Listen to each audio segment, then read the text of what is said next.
Boa tarde, pessoal. Boa tarde, boa tarde. Sejam bem-vindos. Gente, eu vou colocar um filtro aqui, ó. Olha, gente, vou colocar um filtro de cílios só pra ver o que vai acontecer com o Dr. Arthur. Vem aqui, Dr. Arthur. Olha, claro que sai. Olha lá. Gente, vem mais pra frente, Dr. Arthur, pra você ficar de cílios. Gente, tô achando o máximo, Dr. Arthur de cílios. Boa tarde, Dani, Thelma, boa tarde. Boa tarde, pessoal. Gente, olha que lindo. Olha lá, Dr. Arthur, pra você ficar de cílios, vai. Olha lá. Gente, já pensou? Boa tarde. Olha lá, como faz isso? Thelma, ó, quando você loga na live, logo abaixo, você pode colocar os efeitos aqui, ó. Vou colocar aqui o efeito dos cílios, ó. Ó que lindo que fica. Ó, que eu tenho que ficar pertinho assim, ó, pra aparecer, entendeu? Ó, só que a gente tá muito longe. O Instagram... Ah lá, agora ficou. O Instagram tá confundindo, porque o Dr. Arthur tá ofuscando minha beleza aqui. Oi, Drica, boa tarde. Silvana, Gabi, Vânia, sejam bem-vindos. Carmen, bem-vinda. Pessoal, clica no aviãozinho pra mim, nos coraçõezinhos. Manda aviãozinho e coraçãozinho pra todo mundo. Hoje eu vim aqui no consultório pra gente fazer a live daqui. Gente, embaça tudo esse óculos, né? Com essa coisa, ai, gente. Ai, meu cílios tá caindo, vocês viram? Gente, olha que lindo, gente. Ai, tá lindo, vai. Mas agora a doutora Arthur tá aqui, o Instagram tá confundindo ele comigo aqui, com meus cílios mais lindos, ó. Boa tarde, Sol, Solange, Aninha. Aninha, boa tarde. Olha, Solange, eu já falei pra ele que a mensagem que você me mandou hoje cedo. Solange, fica tranquila, Solange. Não tem nada a ver não, viu? Marisa, boa tarde. Márcia, boa tarde. Bem-vindos. Joilma, boa tarde. Olha meus cílios, gente. Que lindo que eu tô. Nossa, tô linda. Olha só, Solange, quero pôr cílios do Dr. Arthur aqui, ó. Espera que daqui a pouquinho eu já vou sair daqui. Quero ver Dr. Arthur com os cílios fazendo assim, ó. Praticamente vai uma mariposa, né, esse cílio, né? Olha só, a coisa mais linda, ó. Amei. Oi, Pri. Valdeci. Oi, João, filho. Oi, João. Olha lá, é o João. João Gabriel, olha lá. João, seja bem-vindo, João. Oi, Xim. Tudo bem com vocês? Meu filho, João Gabriel, ó. Que bonitinho. Tudo bem, João? João, coloquei filtro aqui só pra sair cílios do seu pai, João. Oi, Pri, seja bem-vinda. Deixa a live salva, por favor. Vou deixar, Márcia, faz uma gentileza pra mim, por favor. Clica no coraçãozinho, manda aviãozinho pro máximo que você conseguir, que daí o Instagram entende que a gente consegue deixar gravada por causa do conteúdo, tá bom? Olha lá, João. João, ó, eu já tô de cílios, João. Agora eu vou colocar cílios no seu pai. Ele já está, João. Você tá enxergando aí? Ó, João, que coisa mais linda. Oi, Eliana. Oi, Márcia. Gente, só nós mesmo fazer essas lives, hein, doutora Arthur? De cílios. De cílios, ó a coisa mais linda. Oi, Ju. Boa tarde, Eliana, boa tarde. Guilherme, boa tarde, Gui. Seja bem-vindo. Gente, eu tô achando o máximo. Aqui quando eu coloco que eu tô sozinha, agora aqui, ó. Ó, João, seu pai aqui tá ofuscando a minha beleza. Aí tá uma guerra aqui de cílios, entendeu? Porque eu tô querendo ficar com cílios e ele também vai ficar de cílios. Né? Tem, olha lá. Olha lá pra você ver, ó. Ô, louco! Ô, louco! Ai, eu não acredito. Primeira vez na live com o Dr. Arthur, Carmen. Seja bem-vinda. Tati, fisioterapeuta. Senti falta de você, Tati, esses dias. Karina, boa tarde. Roberto, boa tarde. Elaine, boa tarde. Gente, vocês não têm um ginecologista que usa cílios. Só eu tenho. Vocês não têm, gente. Vocês não têm, tá? Só eu que posso ter um ginecologista que usa cílios. Tem cabelo pra colocar na cabeça? Tem. Ah, tem que colocar no Adriano, pô. Daí tem, mas daí vai estragar meu cabelo, né, Sol? Aí não dá. Roberto, boa tarde. Gente, clica no coraçãozinho, por favor, e manda aviãozinho pra todo mundo aí que vocês conhecem, pra gente deixar a live gravada, salva. Bom, esse médico nunca me enganou, né, Roberto? Ah, Roberto, você tá com ciúmes porque eu sei que você quer fazer live comigo pra pôr cílios. Tenho certeza. Roberto me entrevistou na TV. Ah, é? Roberto é top, o cara é top, né, Roberto? Me entrevistou 2 vezes. Opa. Henrique, boa tarde. Isa, minha querida, tô precisando falar com vocês, é que eu preciso fazer minha sobrancelha. Aliás, como o doutor Arthur tá aqui de cílios, agora precisamos saber se ele vai querer fazer o designer de sobrancelha também, né? Porque vai que, né? Vai que ele tá querendo competir aqui. Nossa. Já pensou, gente? Viadônico de vez. Já pensou? Vera, boa tarde. Isa, um beijo, Isa. Depois, na hora que acabar a live, eu vou te chamar no privado, tá bom? Bom, vamos lá? Pessoal, a proposta da live de hoje é a gente falar sobre gravidez depois dos 40 anos. E hoje eu precisei vir aqui no consultório, porque eu tô pensando seriamente em ficar grávida, entendeu? Até a Adriana veio junto aqui pra ver se a gente consegue fazer alguma coisa, mas ó, doutor Arthur, ó, falou que não vai dar certo essa história. Essa história não vai dar certo. Então eu vou deixar o doutor Arthur se apresentar, falar o que ele faz e aí dar uma explanada no tema. E nós temos aqui uma cartinha aqui com pontinho de interrogação. Se vocês puderem, por favor, deixa todas as perguntas de vocês e o que vocês, se vocês não quiserem se manifestar, eu preservo a privacidade de vocês e vocês podem perguntar o que vocês quiserem pra mim aqui, tá bom? Dani, boa tarde, Dani. Dani, fisioterapeuta, minha vizinha. Pensa numa fisioterapeuta top, é a Dani. Vai lá, doutor Arthur, manda bala. Olá, bom dia, boa tarde, como vão todos? Eu sou o Arthur Fernandes, eu sou ginecologista, sou ultrassonografista, obstetra, tricologista e faço medicina estética vaginal e facial. Estou localizado aqui na Avenida Tiradentes, número 451, edifício Nova Center, Itu, São Paulo. E aqui nossos encontros, né, todas as quartas-feiras, justamente porque nós compartilhamos da mesma ideia, que é tentar proporcionar um pouco mais de qualidade e um pouco mais de perguntas, responder algumas perguntas que as pessoas muitas vezes fazem até aos seus médicos e eles não as respondem. De tal forma que eu vou tentar fazer a abordagem sobre 2 aspectos para que fique uma coisa bem tranquila e de fácil entendimento. Na verdade, o que acontece no mundo hoje é que a gestação ela é dividida em 2 fases. Antes dos 35 anos e depois dos 35 anos. E por que isso ocorre? Porque existe uma instituição inglesa que tem o nome de Fetal Medicine Foundation, e essa instituição inglesa ela conseguiu criar no mundo polos de trabalho, inclusive eu faço parte desse grupo. Eu, o Dr. Marcelo Pinheiro, a doutora Iani, vários outros colegas de profissão, que é justamente nós enviarmos os dados das nossas pacientes, então eles fazem esse mapeamento em nível mundial, eles fazem esse mapeamento porque cada país tem a sua etnia característica. Então o que é normal aqui no Brasil pode não ser normal no Japão, o que é normal no Japão pode não ser normal no Brasil. E com isso ela cria-se protocolos justamente a fim de que possamos levar com mais tranquilidade o pré-natal e orientar da melhor maneira a gestante. Pois bem,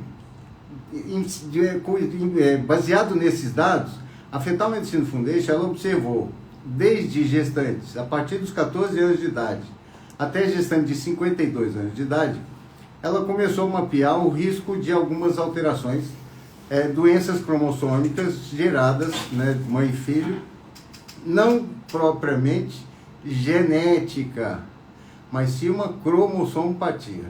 Uma coisa é gene, outra coisa é cromossomo, né? São coisas bem distintas.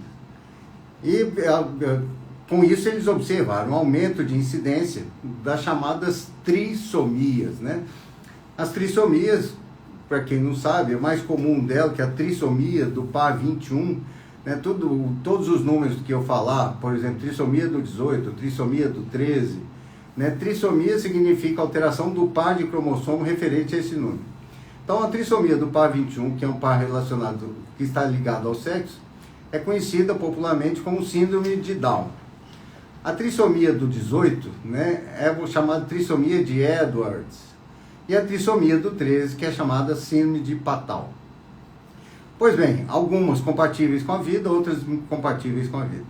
Então, e a partir desse mapeamento mundial, constatou-se que, a partir dos 35 anos, em primeira gestação, então, por isso nós dividimos primeira gravidez e depois da segunda gestação. A primeira gravidez é sempre uma gravidez que gera maiores cuidados. São essas as pacientes que, ao deitar para fazer o ultrassom, ela já deita com um risco muito alto de uma trissomia. Mas isso não quer dizer que isso será transformado em trissomia, ou seja, numa malformação, numa cromossomopatia, né? Por quê? Porque calcula-se o risco dela, levando-se em consideração idade, etnia, cor, altura, peso, se ela tem algum problema de saúde, se não tem, pressão, ou seja, é feita uma série de avaliações. Depois disso, a hora que ela levanta, e baseado no resultado, é feito o risco chamado risco corrigido. Ou seja, hoje, aqui eu vou me dar o direito de falar de uma rede de televisão chamada Globo Lixo. Começou-se a tratar como normal uma família ter uma criança com síndrome, quando na verdade nós sabemos a repercussão que é. E por que os ingleses criaram essa instituição? Porque os próprios ingleses, eles não conhecem, por exemplo, nenhum síndrome de Down. Eles na Inglaterra, a síndrome de Down é uma coisa raríssima. E eles precisavam de dados, eles montaram esses dados justamente para poder trabalhar com o público mundial e poder servir de orientador para todo esse público. Então, toda gestação, primeira gestação, a partir de 35 anos, é uma gestação que só dela deitar, independente de ter familiar, de não ter, não tem nada disso. Só dela deitar para fazer o exame, ela já entra com um risco maior. Mas que ao término do exame, esse risco pode ter diminuído 1000%. Tá? Então, primeiro, se a pessoa está programando, se a pessoa fala assim, olha, eu estou com mais de 35 anos, eu quero engravidar. É importante que ela tome alguns cuidados. E por que a primeira gestação depois dos 40 anos? Né? Por que a primeira gestação depois dos 35 anos? Porque hoje, a mulher evoluída, né, isso é muito comum, e hoje, principalmente no estado de São Paulo, que nós podemos classificá-lo como um estado de referência para o Brasil, diferentemente assim como os países de primeiro mundo, diferentemente dos países subdesenvolvidos, ou seja, dentro do próprio Brasil nós temos setores, regiões nacionais em que não tem esse conhecimento. As mulheres são, por teoria, né, baseado em dados, socialmente mais evoluídas, economicamente mais evoluídas, culturalmente mais evoluídas, e isso faz com que ela retarde cada vez mais a primeira gravidez. Porque a pessoa, primeiro, ela procura a realização profissional, o equilíbrio financeiro, ter a sua casa, para depois, sim, pensar numa gestação. Até alguns anos atrás, né, nós víamos muito, isso acontece, infelizmente, nas classes sociais ainda inferiores, por isso nós somos chamados de terceiro mundo, nós vemos cada vez mais adolescentes ficando grávidas, né? Nós tivemos casos de crianças de 9 anos grávidas, né? Que é o máximo do absurdo. Né? Então, e isso na Europa, por isso que hoje, em termos de reprodução, em termos de qualidade, a Europa é a nossa referência. Por quê? Porque lá, sim, as mulheres procuravam, da mesma forma que as mulheres paulistas procuram esse equilíbrio para depois ela pensar e planejar uma gestação. Então, com isso, evoluiu-se muito as técnicas de exame, evoluíram-se muito os exames feitos, justamente a fim de que pudesse levar informação para o paciente. Ninguém está falando aqui que é contra isso ou aquilo, mas é importante a paciente, já durante o seu pré-natal, ela saber se ela terá um filho normal ou não. E hoje, com a ciência do jeito que está, nós podemos afirmar se ela terá uma gravidez ou não. Depois desse esboço, agora eu preciso falar que durante muitos anos, a mulher sempre foi considerada culpada por algum filho com alguma cromossomopatia. E depois desses estudos, o que foi verificado é que não é só a mulher, porque a mulher, para que todos os senhores saibam, as mulheres elas já nascem com todos os óvulos que ela vai utilizar durante toda a sua vida reprodutiva, esses óvulos já são produzidos enquanto ela ainda está no ventre da mãe. Já os homens, por nosso aparelho produtor de células germinativas ser um órgão externo, né, por isso que o testículo fica na bolsa escrotal para trabalhar numa temperatura mais baixa, nós produzimos espermatozoide a cada 72 horas. Então, durante muitos anos, acreditou-se que o fato de o homem produzir espermatozoide a cada 72 horas, que a qualidade espermática, que a qualidade do espermatozoide fosse a mesma de quando ele tinha 12 anos, 13 anos, 14 anos. E hoje verificou-se que também a história não é bem assim. Então, aquilo que era considerado idosa só a mulher, hoje também os homens também fazem parte do grupo de risco. Então, não é só o fato de ela ter 40 anos e ele ter 42, já é um grupo de risco. Diferente se ele tiver 25, ela 42. Então, hoje, a evolução é tamanha que podemos fazer avaliação também do homem. E é onde as clínicas de reprodução, elas têm se evoluído bastante, ao ponto de saber se só já no embrião, antes mesmo de fazer a transferência embrionária, se esse embrião já é portador de alguma síndrome, de alguma cromossomopatia. Coisa que até alguns anos atrás não era. Então, a primeira coisa que a pessoa precisa entender é que, lembrando aí, eu tenho que falar da Bíblia, né? O homem e a mulher, eles existem para procriação e para preservação da espécie, né? Então, aqui eu tenho que falar na parte científica. A parte sexual, que é de realização sexual, de desejo, de amor, isso nós não podemos considerar, tá? Então, hora que ocorre essa união, e se as duas bases elas não tiverem equilíbrio, o que acontece? Você pode gerar um bebê com cromossomopatia. Por quê? Porque a lei de Darwin, lá atrás, a lei de Darwin sempre pregou a lei do mais forte. Então, é no início da vida reprodutiva, tanto da menina como do menino, que tem os melhores espermatozoides e que tem os melhores óvulos. Sabe? Nós fomos feitos para manter, para preservar a espécie. Por isso que ela gasta tudo, né? Ela gasta todos os melhores no começo.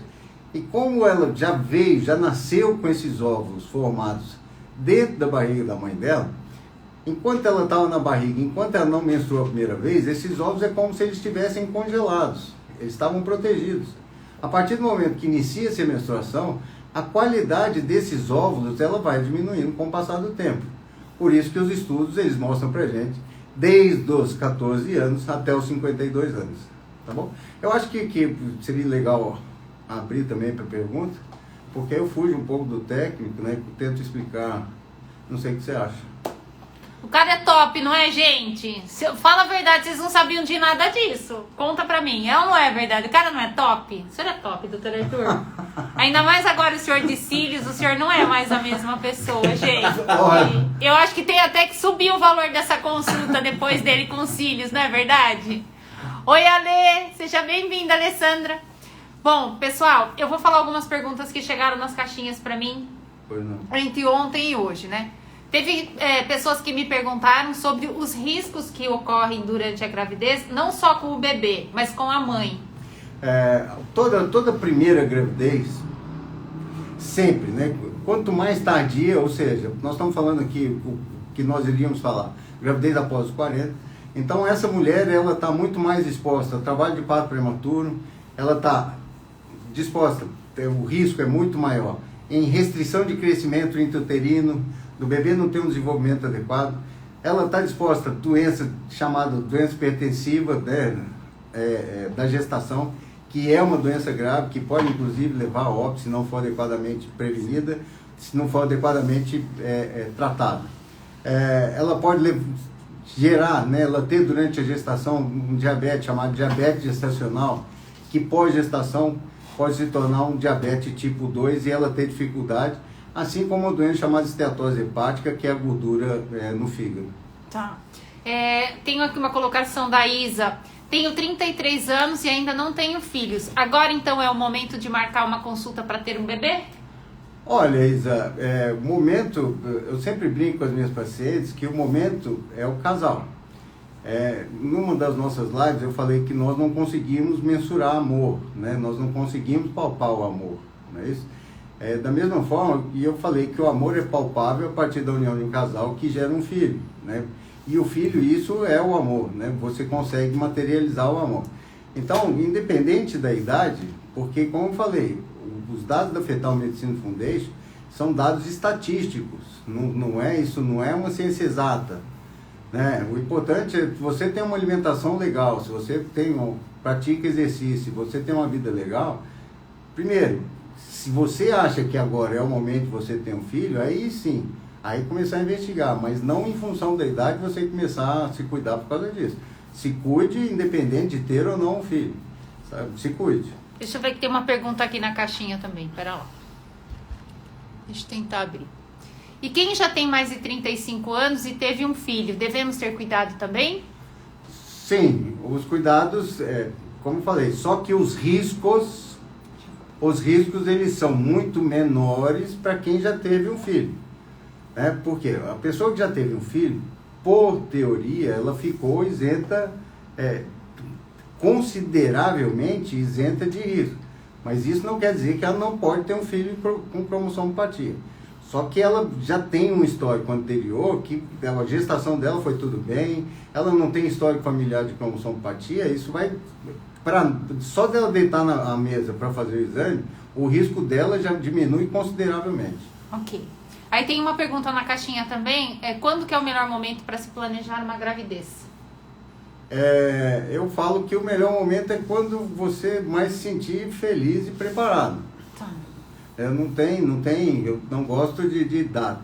Agora, se você fala assim, a idade ideal para eu ficar grávida, né, seria em torno de 25, 30 anos. Essa seria a idade ideal. Porque você já não está mais adolescente, você já é uma mulher adulta, você já tem um ciclo menstrual programado, um ciclo menstrual previsto, mas isso, de novo, isso não diz que você não terá um bebê com cromossomopatia.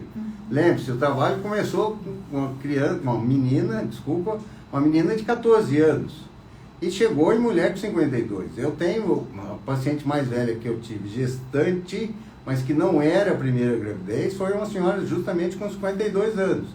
Então, e nem por isso o bebê dela nasceu com síndrome de Down, Edwards ou Patal, nada disso. Tá? Então, o que nós temos e levamos em consideração e investigamos durante o pré-natal são os dados que nos vão permitir fazer o diagnóstico de alguma cromossomopatia durante a gravidez. Agora, não quer dizer que a idade 15, a idade 20 ou a idade 25, que ela não vai ter nada. Né? Já na primeira gestação a pessoa já pode ter um bebê sindrômico. Legal. Tem várias perguntas aqui, ó. O Arthurzinho entrou também, olha lá. Oi, Arthurzinho. Seja bem-vindo. Nós estamos detonando seu pai aqui Nós estamos detonando o seu pai aqui de pergunta, Arthurzinho. Você não sabe que a gente pôs cílios nele, ó. E aí o cílio saiu. Agora... A minha irmã também está assistindo. Tá todo mundo assistindo. Opa. Ó, vou passar umas perguntas para o senhor também.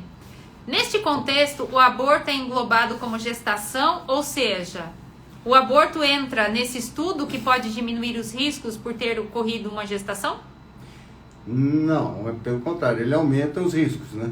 Então, sempre que a pessoa tem uma primeira gestação e essa gestação evolui para um aborto até a 12ª semana, se não tivesse sido diagnosticado como deficiência de um hormônio chamado progesterona, ele automaticamente é caracterizado como malformação grave. Né? Obviamente que esses abortos, né, quando realizados por curetagem, ou mesmo sem realizar curetagem, esses abortos eles não são levados a exames para identificação de causa, mesmo porque ninguém conseguiria pagar uma coisa dessa.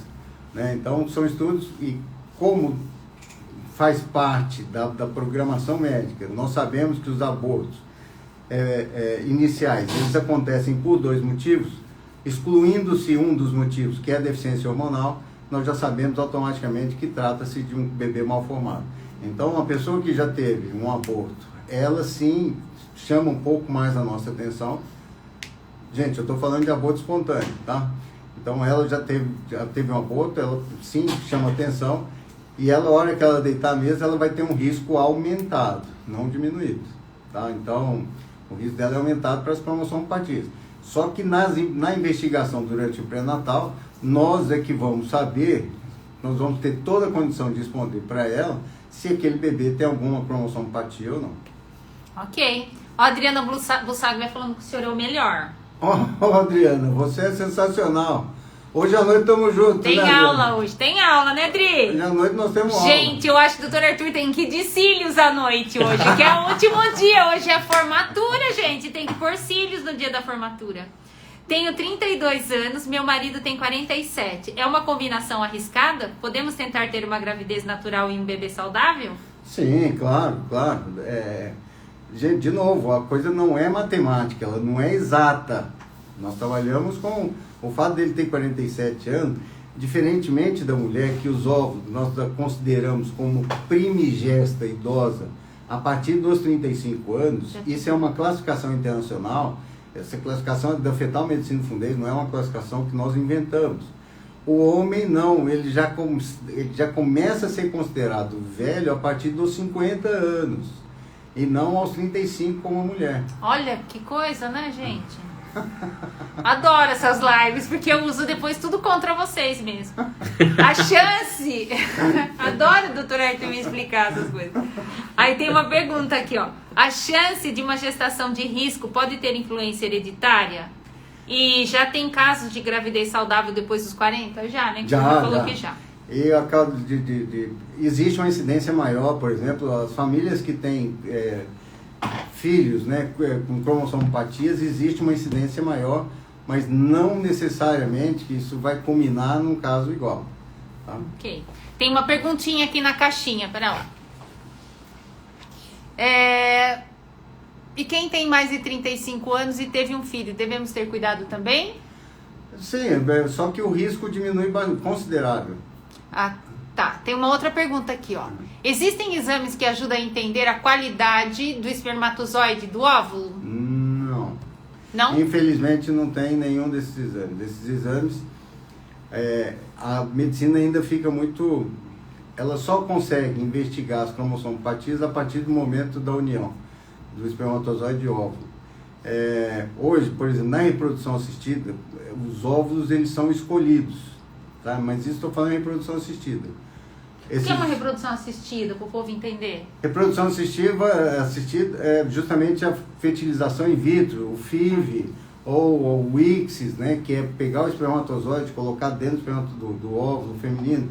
Por quê? Porque o homem ele pode ter uma concentração muito baixa espermática e ele não ter a quantidade mínima de ser capaz de fecundar. Então, existem várias técnicas. Hoje você consegue pegar um óvulo, um espermatozoide e colocar dentro do óvulo e esperar ele germinar. E quem faz isso é o ginecologista ou não? Ginecologista, o esterileuto. Tá, que legal. Bom, gente, saiu nossos cílios, gente, não pode ser assim. Sem cílios, jamais. A gente tem que pôr filtro para fazer as nossas lives. Muito bem. Bom, pessoal, me manda perguntinhas, tá? Se vocês quiserem perguntar, por favor, manda. Aproveita que o Dr. Arthur tá aqui também. Dr. Arthur, o senhor tem uma estimativa de quantidade de pacientes que o senhor teve esse problema depois dos 40 anos? Isso é comum ou não? Ou é normal? Não, ele, apesar de todo o alerta que eu, como profissional, tenho que fazer a paciente, a incidência é muito baixa.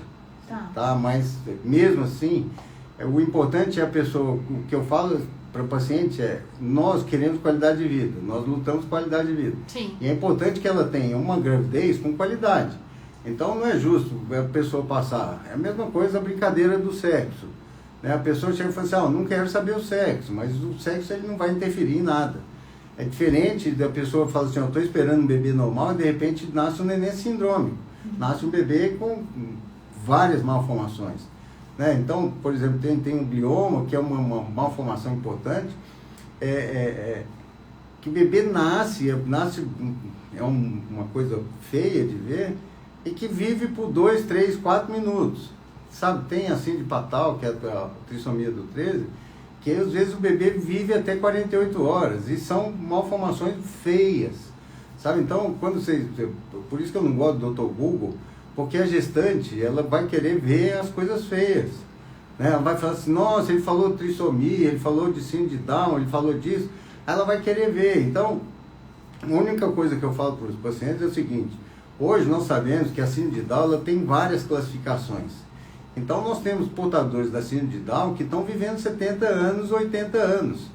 E se a pessoa já tiver 40 anos, ela vai ter que viver até os 120, porque essa pessoa com síndrome de Down, ela vai ser eternamente dependente. Então, quem vai cuidar, ou vai ser um irmão, porque a mãe, se ela, primeira gravidez, ela já pegou uma síndrome de Down, ela dificilmente vai querer arriscar uma segunda gravidez. E aí pode ser que ela não tenha estrutura para segurar e manter, para sustentar esse bebê síndrome da forma que ele merece, porque nós sabemos, consegue viver em sociedade, nós sabemos de tudo isso, mas sem ficar fazendo essa apologia, essa coisa horrível que a Globo Lixo faz, porque ela quer colocar na cabeça de todo mundo qualidade zero, e nós somos contra, nós lutamos pela qualidade, o que nós mais queremos é qualidade. E a qualidade tem que começar já a partir do primeiro dia de gestação da paciente. Né? Tem uma pergunta aqui, do Arthurzinho.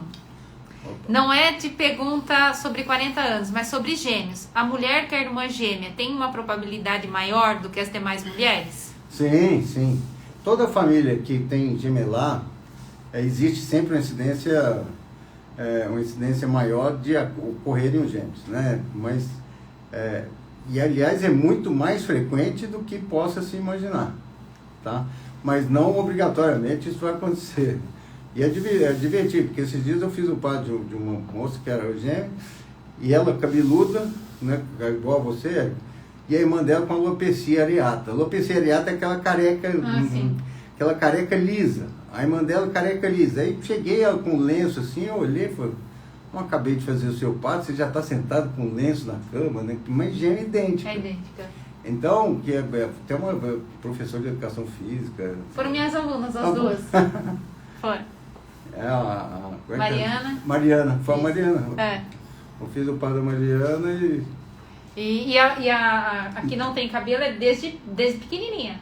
É. As duas, eu dei aula para as duas totoquinhas. Alopecia areata, né? Porque cabelo tem um tratamento chato. Eles queriam, eu peguei e falei, não se iludam com esse tipo de tratamento, porque eu não gosto de enganar ninguém. Não vou ficar, fazendo a pessoa gastar dinheiro numa coisa que a gente sabe que o resultado vai ser... Não vai dar certo. Sabe? Aí amanhã chama a gente... Por isso que alguns médicos são chamados de charlatões, né? Que eles aproveitam esses momentos de fraqueza de uma família, de um desespero. Principalmente o cabelo para a mulher é mais importante do que o pênis para o homem. Assim como as mamas para a mulher é mais importante do que o pênis para o homem. Né? Então, em grau de importância, tem alguns trabalhos que são maravilhosos. Né? O trabalho das mamas que foi feito, eles pegaram um grupo de mulheres, só para a gente ilustrar um pouco, e colocaram todas as mulheres nuas e colocaram a toalha.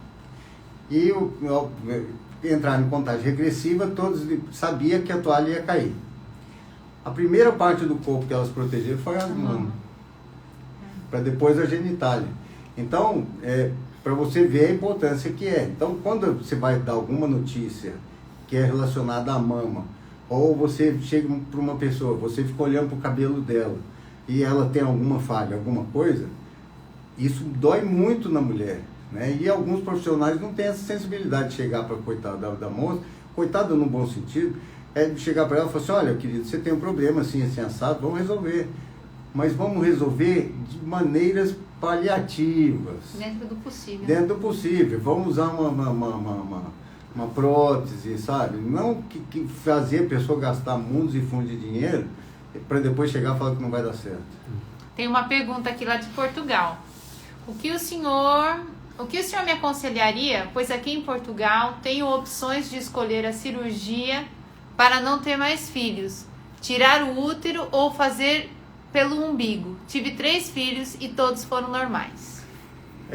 Eu aconselharia o marido da senhora fazer vasectomia, porque a cirurgia, a laqueadura tubária, hoje, nós aqui no Brasil, a laqueadura tubária é uma cirurgia que nós procuramos não realizar mais, em função de debaixo da trompa uterina passar uma artéria chamada artéria ovariana, E quando você corta a trompa para fazer a laqueadura, você também lesa essa artéria.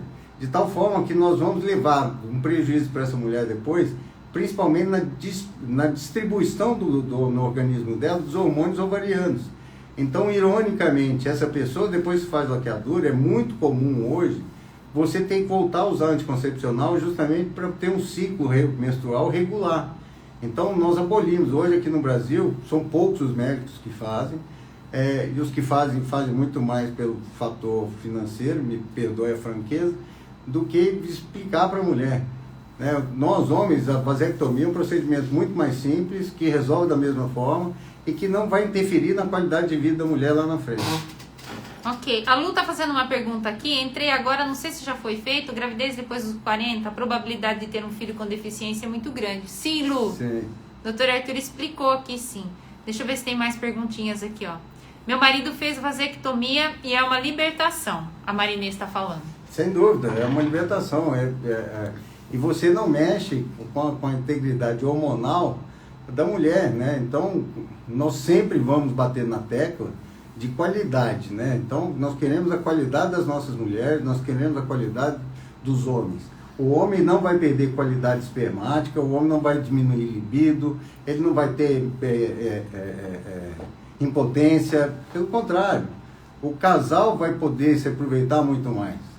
Sabe? É que tem muita resistência ainda, né? Muita... Preconceito. Preconceito, exatamente. Isso em cima disso. Né? Primeiro que o homem acha que ele vai ficar impotente. E isso não acontece, porque só corta um canalzinho que parece uma caneta Bic, o tubinho de uma caneta Bic. E se falar também, se for ficar, vai ficar mesmo de qualquer jeito, só vai acelerar, né? Só vai adiantar. Só vai adiantar o negócio. Entendeu? Hoje o pessoal esquece que tem andropausa, né? Até então era uma coisa que era só a menopausa, que era chamada feminina, hoje também os homens estão com andropausa. É por isso que a reposição hormonal, que eu sempre falo, ela é direcionada não só para a mulher, ela é direcionada ao homem também, para melhorar a qualidade de vida, para melhorar a massa. Hoje, por exemplo, você vê o pessoal mais velho, tudo bombadinho, tudo arrumadinho, tudo fortinho.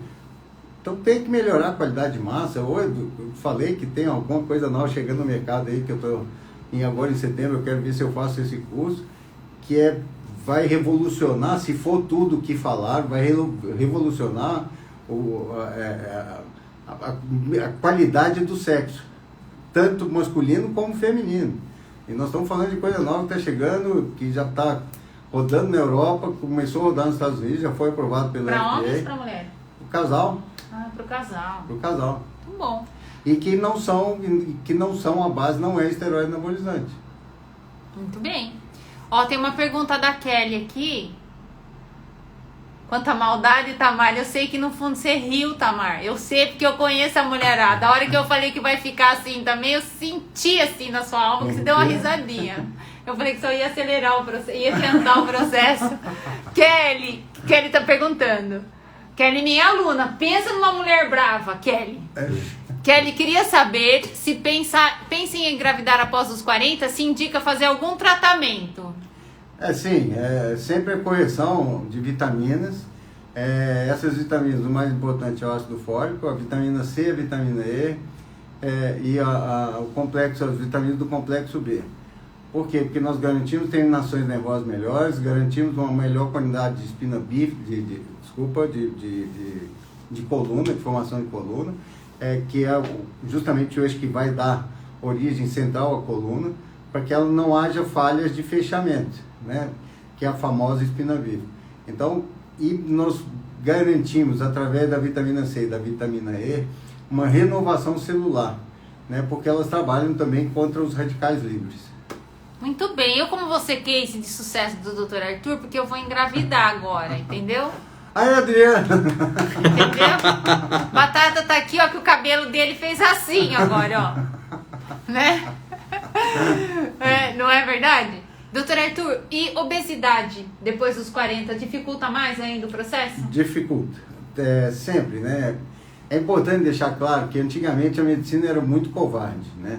Se a mocinha chegava grávida, se chegasse gordinha no consultório, aí o médico chegava para ela e falava assim, olha, você não vai engravidar porque você é gorda. Aí a menina ia lá, coitada, fazia cirurgia bariátrica, ficava linda, maravilhosa.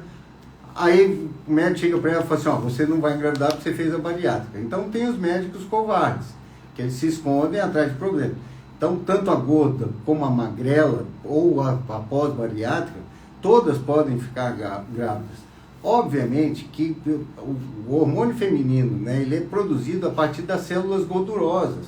Então, isso pode gerar alterações, e as alterações mais comuns nas meninas mais gordinhas são os ovários policísticos, que por si só criam um espessamento na membrana ovariana impedindo a ovulação. Então as pessoas mais gordinhas, elas podem ter sim um pouco mais de dificuldade, mas isso não significa que ela seja infértil ou estéril, né? São coisas bem diferentes. Mas prejudica o bebê ser mais gordinha? Não. Geralmente os bebês de mulheres gordas são bebês que tendem a ter um crescimento menor, tá? Porque a placenta, como ela tem que dividir o sangue dela com a placenta, e ela já está dividindo o sangue dela com aquele corpo todo que ela tem, então esse bebê geralmente ele é ele recebe uma quantidade não muito adequada de sangue. Então geralmente os filhos de mamães gordinhas geralmente tendem a ser crianças bem baixas, de baixo peso. Ok. Tem uma pergunta aqui, ó. Tive uma filha, da Érica, tive uma filha com 35, hoje estou com 41. Quais são os riscos para uma nova gestação? Então, eu já expliquei, você teve uma filha aos 35, você estava no auge do risco das trissomias, né? No entanto, o seu bebê nasceu super saudável, é isso que eu falei ali atrás. E você agora com 41, os riscos são os mesmos de quando você teve ela com 35. E uma pessoa com 40 anos, é melhor fazer parto normal ou cesárea? Olha, eu não posso ser hipócrita, né? Porque se perguntar assim, o que o senhor acha melhor, parto normal ou cesárea? O politicamente correto vai falar que é normal. Aí a pessoa chega e fala assim, tá, o senhor tem filhos, os seus filhos nasceram de que parto? Aí eu vou falar, meus filhos nasceram de parto cesárea, então aí eu vou entrar em contradição. Então eu sempre falo que o melhor parto é aquele que a mulher quer, e não que o obstetra queira, né? Agora, sobre riscos, eu numa paciente mais velha, uma paciente depois dos 35, 40 anos, que é a primeira gestação, a fim de prevalecer, a fim de garantir, de dar um pouco mais de tranquilidade, eu invariavelmente indico parto cesárea, justamente por ser tudo previsto, tudo que é programado, ele é mais fácil de ser realizado. Eu não vou ficar aqui fazendo o papel do bom mocinho, de ficar fazendo o papel do politicamente correto. Sabe, eu estou aqui para preservar e dar qualidade de vida para a mulher. Então, por isso que eu falo, ó, deu 45, 40 anos, 42, eu invariavelmente, salvo se ela, de novo, se for a primeira gravidez. Agora, não tem 42 anos, mas já teve 3 partos normais, aí é uma covardia fazer uma cesárea. Agora, primeira gravidez, 42 anos, 40 anos, eu sempre vou indicar cesárea. Ok. Certo, gente? Vocês querem perguntar mais alguma coisa? Esgotou nossas perguntinhas aqui. Alguém quer perguntar mais alguma coisa? Mais alguma coisa que o senhor queira acrescentar, doutora? Olha, eu acho que o principal, eu acho que é fundamental, a pessoa, primeiro, ela entender que quando o ginecologista a coloca como 35 anos, como primigesta idosa, ele não está chamando-a de velha, né? Ele está falando em cima de dados, em cima de quadros estatísticos, definidos não por um brasileiro, nem por um americano, nem por um inglês, e sim pelo mundo. E que ele serve de referência para todo mundo, em cada país do mundo. Então não é que essa classificação ela é válida do Brasil, que ela é válida no Japão. A classificação, por exemplo, nós vamos fazer uma avaliação do bebê dentro da barriga, nós fazemos uma avaliação dentro dos padrões que a Fetal Medicine Foundation falou que são os padrões do bebê brasileiro. Como vai fazer a avaliação de um bebê, por exemplo, oriental, um japonês, aqui no Brasil nós avaliamos o osso nasal, no Japão isso não entra como critério. Sabe, inclusive induz muita gente aqui ao erro, porque às vezes uma mulher brasileira é casada com um oriental e ela não nos conta, você vai fazer o ultrassom dela, aí você procura o osso nasal, você não vê, você coloca como risco de Down. E quando na verdade ela é casada com um japonês, essa etnia muda. E o fato de ser japonês, o osso nasal é muito menor ou às vezes quase imperceptível. Isso, num bebê de pais brasileiros, ele entra como risco de Down. E no Japão não. Então, para que vocês entendam as diferenças de classificação. Legal. A Bruna Galves está falando que adora a nossa live porque a gente passa muita confiança. Opa, obrigado. Opa, Bruna, obrigada. Tem mais uma pergunta aqui, ó. Eu estou tentando há 3 anos, tenho 36 anos. Acha que devo tentar até que idade? Tenho ovário micropolicisto. Eu não entendi direito. Estou tentando há 3 anos, acho que engravidar, tenho 36 anos. Acha que devo tentar até que idade? Então, vamos pensar em saúde pública, né? Para eu poder dar uma resposta com data precisa. A saúde pública, ela autoriza você entrar na fila para fazer reprodução assistida até 38 anos, 11 meses e 29 dias. Depois disso, eles não aceitam mais que você ingresse na fila. Então, o fato de você já estar vindo tentar, precisa ver se você está tentando da maneira correta, porque às vezes tentar, a pessoa quer falar assim, estou só tendo relações, mas será que as relações estão sendo adequadamente orientadas? Porque até nisso o ginecologista hoje se mete. Ele chega e fala até o dia que a pessoa tem que ter relação. Então, é por isso que ele vai na privacidade da família. Então, se você está tentando, já faz 3 anos, eu não sei se você tem algum profissional que lhe acompanha, mas seria interessante você passar com um profissional para ele te acompanhar ou te encaminhar para um serviço de reprodução, que pode ser via particular ou via SUS. O SUS tem atendimento, faz reprodução assistida de forma gratuita em São Paulo. Tem alguns projetos, chamado Projeto Beta, que também tem um sistema de reprodução que é de fácil acesso financeiro. Então deixou de ser aquela coisa daquele canalha que foi preso, chamado Roger Abdelmaci, que jogou na estratosfera o fato da pessoa querer engravidar. Hoje não é mais assim. Ainda é caro, mas não é daquele jeito. E a pessoa pode passar com o senhor aqui também, para todas as orientações. Eu sou esterileuto, né? O doutor Arthur também é. Tem uma pergunta aqui também, a Kelly. Que tudo um bebê, Kelly tá falando aqui. É verdade que após a laqueadura, a mulher tem problema com a lubrificação na vagina? Amei esse médico. É que ele é meu médico, né, Kelly? E eu sou insuportável, igual você, assim, né, Kelly? Então, por isso. Sabe quem é a Kelly, né? Lógico que eu sei. Olha lá, a Adriana tá mandando um beijo, Kelly. O Kelly, assim, quando nós falamos em laqueadura, eu falei ali atrás, naquela resposta de Portugal, hoje nós não fazemos mais a laqueadura justamente por influenciar na distribuição hormonal. Falar que só a laqueadura vai mudar a umidade da vagina, não, isso não acontece. Ela pode estar tendo outros distúrbios hormonais, o mais comum na glândula da tireoide, que é essa glândula que nós temos no pescoço, entre outras razões. Então, porque quem garante o primeiro estímulo, ele tem que ocorrer, esse estímulo tem que ir ao cérebro para voltar na forma de estímulo hormonal para estimular as glândulas que produzem essas secreções. Se o estímulo não estiver sendo adequado, independente do ovário, o ovário ele recebe comandos do FSH e do LH, que são hormônios de origem cerebral. A Isa tá falando que ela quer esse médico aqui também pra ela. A gente vai negociar agora aqui, Isa. Ainda mais agora hoje que ele tá de cílios. Não é assim não, Isa. A Isa é minha maquiadora. Isa é minha maquiadora, né, Isa? Pensa numa maquiadora top. É a Isa.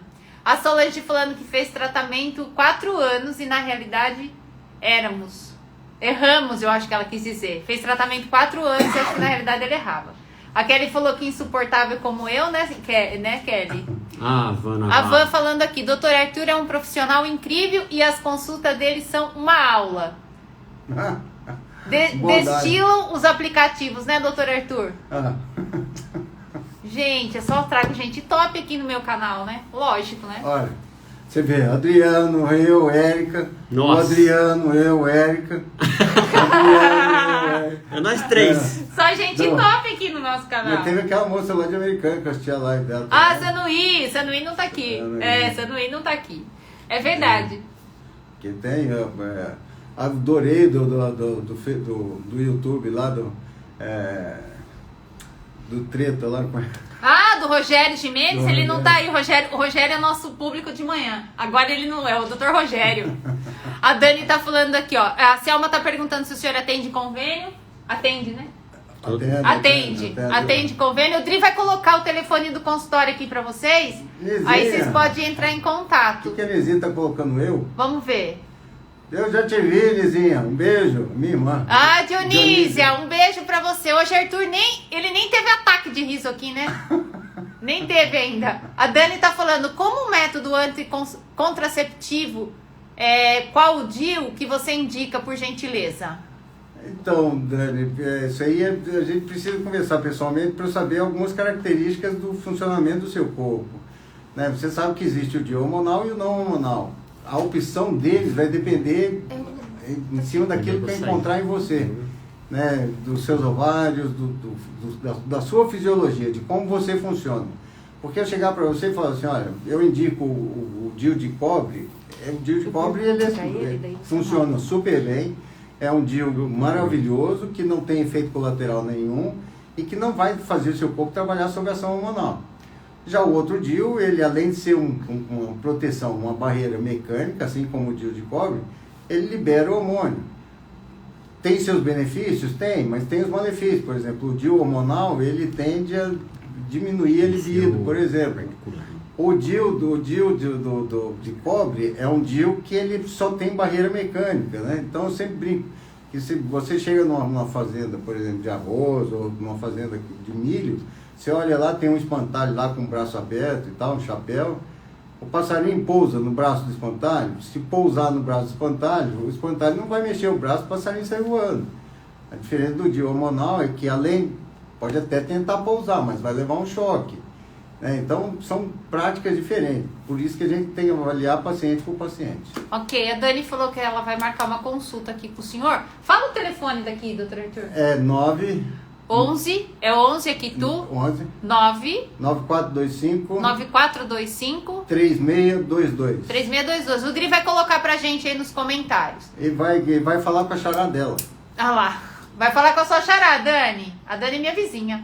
Éramos os dois com problemas e somente eu fui massacrada, a Solange tá falando. Aí a Tamar tá perguntando se o DIU é ou não abortivo.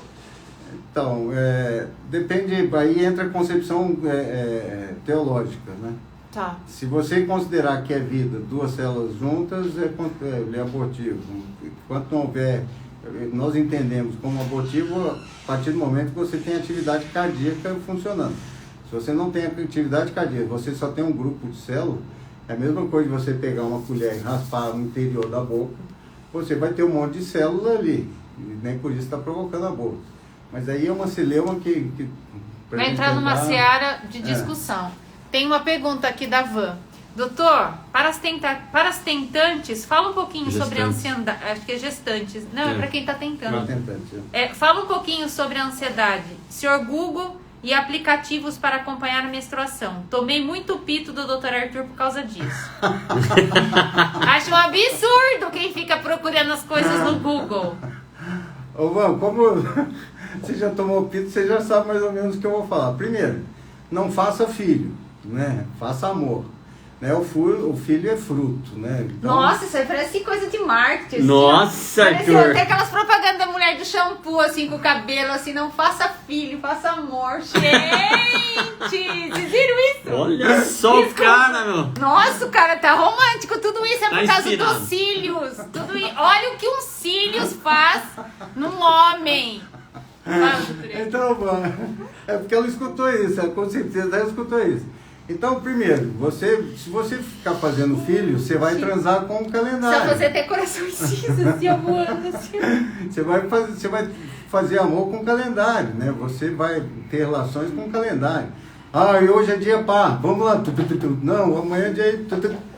E aí não funciona, porque você libera. Porque nós, inclusive, vamos falar sobre esse assunto depois, né? O cortisol no ambiente lá de trabalho. Você liberando cortisol, você tem uma liberação maior de adrenalina, e a adrenalina, por sua vez, ela impede a ovulação, né? Então, é uma coisa que não funciona. Por isso que robotizar um relacionamento íntimo, uma ação íntima, né? Que é um momento de pura entrega entre um homem e uma mulher, se você robotiza isso, A essência foi pro espaço. Ó, o pessoal tá falando aqui que além de doutor, o senhor é um poeta. Ó, só coraçõezinhos aqui, ó. Isso que me fez voltar nele. Nossa, que rasgação de seda agora. É verdade que a mulher sente quando ela tá ovulando? Ou sabe-se apenas pelo calendário? Não. Pelo contrário. Negócio de calendário, gente, não usem calendário. O calendário, ele faz uma continha muito básica. Eu ensino para vocês fazerem uma maneira bem simples. Pegando um ciclo considerado normal de 28 dias, você sabe que a pessoa vai ovular depois do 14º dia. Então, aí a pessoa não sabe quando ovulou, desde o dia que menstruou, diminui 14, ali ela vai a data da ovulação dela. Só que isso é muito impreciso. Por quê? Porque depende do estímulo cerebral que esteja mandando pro ovário. Então, a hora que acontece o pico do LH é que vai determinar a ovulação ou não. Né? Então, não tem... Considerando que hoje em dia tá todo mundo perturbado, então... Aproveita a pandemia, aproveita... Fazer amor todo dia é bom, mas não é o que vai gerar filho. O que vai gerar filho, a frequência sexual que gera filho é relações dia sim, dia não. Mas, de novo, sem olhar se é dia par ou dia ímpar, para não robotizar, para não perder a essência da coisa. Então, beleza. Então, doutor Arthur, acho que respondi tudo. Opa. Certo? Olha, tava uma delícia. Né? Tava uma delícia. Nosso tempo já tá estourando, praticamente 1 minutinho. E a gente, semana que vem, a gente volta com outra live pra vocês. Falta 1 minutinho pra acabar nosso tempo aqui. A gente já tá terminando. Se vocês quiserem mais temas, se vocês quiserem algumas curiosidades, pode me mandar. Me manda inbox, que eu passo tudo pra vocês. E a gente faz depois umas figurinhas pra conversar com o pessoal. Sem dúvida. Feito, gente! Pessoal, beijo pra vocês. Muito, muito, muito bom estar com vocês aqui. A gente arrasou, né, Andréia? A gente é top, ó. Tira a fotinho nossa de coraçãozinho, porque hoje vocês viram que explodiu o coraçãozinho aqui, né? Explodiu o coraçãozinho aqui. Um beijo pra vocês. Quarta-feira a gente vai estar aqui. E deixa eu dar um recadinho. Amanhã, 5h45, eu não farei live. Tá bom? Mas é culpa dele, por isso que eu não vou fazer live. Tá? Ele que fica me pedindo um monte de coisa. Por isso. Tá bom? Pessoal, um beijo pra vocês. Até amanhã, 12h37. Beijo. Tchau, tchau. Obrigado. Tchau, tchau. Deus abençoe a todos. Tchau, tchau.